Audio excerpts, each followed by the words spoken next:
जीवन में असंभव कुछ भी नहीं है। जब जागो तब सवेरा होता है। अगर आपको यह लगता है कि मेरे जीवन में बहुत से बुरे काम किए हुए हैं और अब इन गलत कामों को सुधारने के लिए कोई भी विकल्प नहीं है, तो आपको गौतम बुद्ध के जीवन की यह कहानी एक बार अवश्य सुननी चाहिए। तो चलिए कहानी को शुरू करते हैं। एक दिन गौतम बुद्ध श्रावस्ती के एक गांव में भिक्षाटन के लिए पहुंचते हैं। जब गांव में प्रवेश करते हैं तो देखते हैं कि पूरे गांव में सन्नाटा छाया हुआ है। दूर दूर तक कोई भी व्यक्ति नजर नहीं आता। बुद्ध उस गांव के पहले द्वार पर जाते हैं और कहते हैं कि भिक्षाम देहि, परंतु भीतर से बाहर कोई नहीं आता। बुद्ध दूसरे द्वार पर जाते हैं, परंतु कोई दरवाजा नहीं खोलता। तीसरे द्वार पर जाते हैं, परंतु उस द्वार से भी कोई व्यक्ति बाहर नहीं आता। फिर अचानक से एक दरवाजा खुलता है, जिसमें से एक व्यक्ति बाहर निकलता है। वो जल्दी से बुद्ध का हाथ पकड़ता है और उन्हें अपने घर में ले जाता है और कहता है कि क्षमा करें बुद्ध, परंतु इस समय आप बाहर नहीं जा सकते। उंगली माल को श्रावस्ती की सीमा पर देखा गया है। सभी गांव वाले डर के मारे अपने अपने घरों की खिड़कियां और दरवाजे बंद करके बैठे हुए हैं। बुद्ध उस व्यक्ति से पूछते हैं कि कौन है ये उंगली माल और उससे इतना भय क्यों है। वह व्यक्ति कहता है कि उंगली माल एक राक्षस है। उसे जो भी मनुष्य मिलता है, बच्चा, वृद्ध, स्त्री, पुरुष, यहाँ तक कि सन्यासी भी, वो किसी को भी नहीं छोड़ता। बुद्ध उनसे पूछते हैं कि वो धन के लालच में ये सब करता है क्या। वो व्यक्ति कहता है कि नहीं, उसे धन का कोई लालच नहीं है। वो जब भी किसी आदमी को मारता है तो उसकी उंगली काट कर अपने गले की माला बनाता है, इसीलिए उसका नाम उंगली माल पड़ गया है। और यह भी सुना है कि जब उसके गले की माला में 100 उंगलियां पूरी हो जाएगी तो उसकी विनाशक शक्तियां और भी ज्यादा बढ़ जाएगी।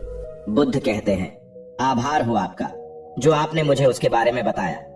फिर वो व्यक्ति बुद्ध से कहता है कि कृपा कर आप बाहर न जाइए, क्योंकि वो आप पर भी वार कर सकता है। बुद्ध कहते हैं, भय से अपनी राह छोड़ दो। ऐसा मैंने कभी नहीं किया। मुझे भिक्षा मांगता देख जन जन के हृदय में उंगली माल का भय कम होगा। फिर वो व्यक्ति कहता है, नहीं बुद्ध, आप मत जाइए, वो बहुत ही ज्यादा खतरनाक है। बुद्ध कहते हैं कि वो खतरनाक नहीं बल्कि वो दुखी है और मुझे उसके पास जाना होगा क्योंकि उसे मेरी आवश्यकता है। इतना कहते हुए बुद्ध उस व्यक्ति के पास से चले जाते हैं। कुछ दूर चलने के बाद बुद्ध वन में प्रवेश करते हैं। वन में चारों ओर एक सन्नाटा छाया होता है। दूर दूर तक न तो कोई मनुष्य न कोई पशु पक्षी दिख रहा होता है, परंतु गौतम बुद्ध अपने मार्ग में आगे बढ़ते रहते हैं। अचानक बुद्ध के सामने उंगली माल आकर खड़ा हो जाता है। उसका रूप इतना डरावना है कि कोई भी व्यक्ति उसे देखकर ही भयभीत हो जाए। उसके गले में उंगलियों की माला होती है। चेहरा और हाथ रक्त से सने होते हैं और शरीर बलशाली होता है। उसका रूप इतना भयानक होता है कि किसी भी साधारण व्यक्ति के प्राण तो उसे देखते ही निकल जाए, परंतु बुद्ध पर उंगली माल के डरावने रूप का कोई असर नहीं होता है। बुद्ध कुछ क्षण तक शांत मुस्कुराहट के साथ उंगली माल की तरफ देखते हैं, फिर उसकी बगल से निकलकर अपने मार्ग में आगे बढ़ जाते हैं। बुद्ध को ऐसा करते देख उंगली माल को यह समझ नहीं आता है कि उसके साथ ये हो क्या रहा है। वह मन ही मन सोचता है कि मुझे देखकर लोग या तो भाग जाते हैं या मुझे देखकर मर जाते हैं या मुझसे अपने प्राणों की भीख मांगने लगते हैं। मैंने कई सन्यासियों को भी मारा है, परंतु मैंने आज तक कोई ऐसा व्यक्ति नहीं देखा जो मुझे नजरअंदाज करके अपने मार्ग में आगे बढ़ जाए। या तो इसने मुझ पर ध्यान नहीं दिया होगा या फिर हो सकता है कि यह देख ही ना सकता हो, परंतु मुझे इससे क्या मतलब, मुझे तो अपने गले की माला पूरी करनी है। उंगली माल बुद्ध को आवाज लगाता है, ए साधु रुक। फिर भी गौतम बुद्ध उंगली माल को नजरअंदाज करते हैं और अपने मार्ग में आगे बढ़ते रहते हैं। उंगली माल बहुत ज्यादा क्रोध में बुद्ध को आवाज लगाता है, ए साधु रुक। फिर भी गौतम बुद्ध उंगली माल को नजरअंदाज करते हैं और अपने मार्ग में आगे बढ़ते हैं। उंगली माल तीसरी बार ज्यादा क्रोध में होकर आवाज लगाता है, ए साधु रुक। बुद्ध रुकते हैं। उंगली माल बुद्ध के पास जाता है और कहता है कि मेरे आदेश देने के बाद भी तू रुका क्यों नहीं। फिर बुद्ध कहते हैं, मैं तो बहुत पहले ही रुक चुका हूँ, तुम ही चलते जा रहे हो। उंगली माल ये समझ ही नहीं पाता है कि बुद्ध क्या कह रहे हैं, परंतु वो इतना जरूर समझ जाता है कि सामने खड़ा व्यक्ति उससे थोड़ा भी नहीं डर रहा है। उंगली माल बुद्ध को डराने के लिए चिल्लाकर पूछता है, ए साधु, मुझसे भय नहीं लग रहा है क्या? मैं आदि मानव हूँ। बुद्ध कहते हैं कि नहीं, तुम मानव हो, बुद्ध की यह बात उंगली माल के हृदय पर लगती है। पहली बार उसे किसी ने मानव कहा था, परंतु वो इस बात को नजरअंदाज करने का प्रयास करता है और बुद्ध से पूछता है कि ए साधु, तूने ये क्यों कहा कि तू कब का रुक चुका है, जबकि तू तो चल रहा था, और तूने ये क्यों कहा कि मैं नहीं रुका। बुद्ध कहते हैं कि मैं बहुत पहले ही रुक चुका हूँ, यानी मैंने ऐसे सारे बुरे कृत्य करना पहले ही छोड़ दिया है जिससे कि व्यक्ति को कष्ट पहुंचा सकते हैं। सब जीना चाहते हैं, बस तुम उन्हें करुणा से देखने का प्रयास करो।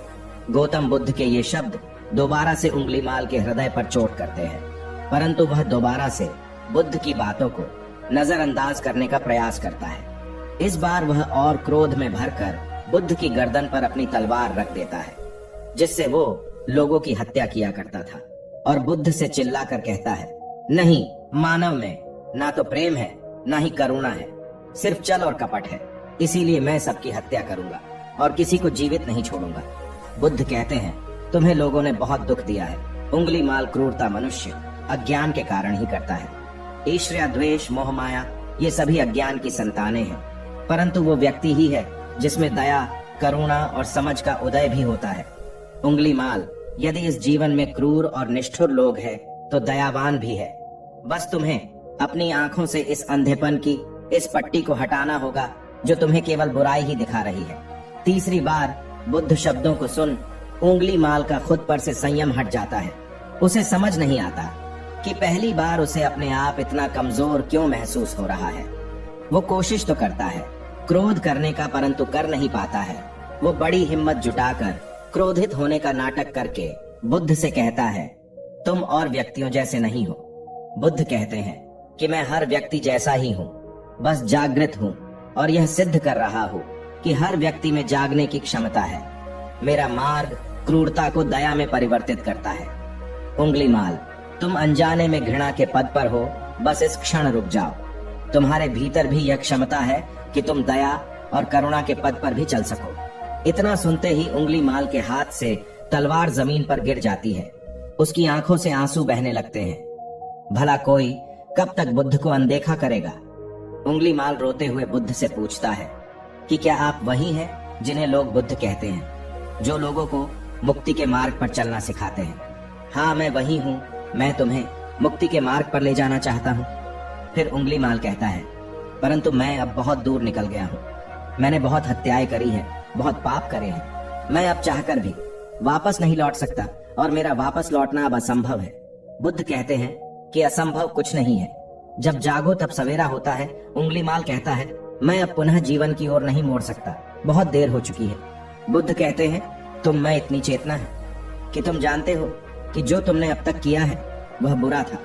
इसका अर्थ यह है कि तुम जानते हो कि क्या अच्छा है और क्या बुरा है। उंगली माल, जिस दिन से तुमने अच्छा कार्य करना शुरू कर दिया, उस दिन से तुम्हारा एक नया जीवन शुरू हो जाएगा। फिर उंगली माल कहता है, मैं कितने भी अच्छे काम कर लूं, परंतु लोग मुझे उसी दृष्टि से देखेंगे और मुझे चैन से जीने नहीं देंगे। बुद्ध कहते हैं कि उंगली माल, यदि तुमने हिंसा का मार्ग छोड़ा तो मैं तुम्हें मार्ग दिखाऊंगा और तुम्हारा संरक्षण करूंगा और तुम्हें लोगों की घृणा से बचाऊंगा। बस पहला कदम तुम्हें ही उठाना होगा। उंगली माल पूछता है, क्या ये हो सकता है? बुद्ध कहते हैं, अवश्य हो सकता है। उंगली माल रोते हुए बुद्ध के चरणों में गिर पड़ता है और कहता है कि मैं आपको वचन देता हूँ कि मैं सारे बुरे कृत्य करना छोड़कर और आपके पीछे करुणा के पथ पर चलना सीखूंगा। कृपा कर आप मुझे अपना शिष्य बना लीजिए। बुद्ध कहते हैं कि मैं किसी को अपना शिष्य नहीं बनाता, बल्कि व्यक्ति स्वयं मेरे संग से जुड़ जाता है। उंगली माल उसी समय बुद्ध का भिक्षु बन जाता है। इस कहानी से हमें यह सीखने को मिलता है कि लोग सोचते हैं कि उन्होंने बहुत सारे गलत काम किए हुए हैं,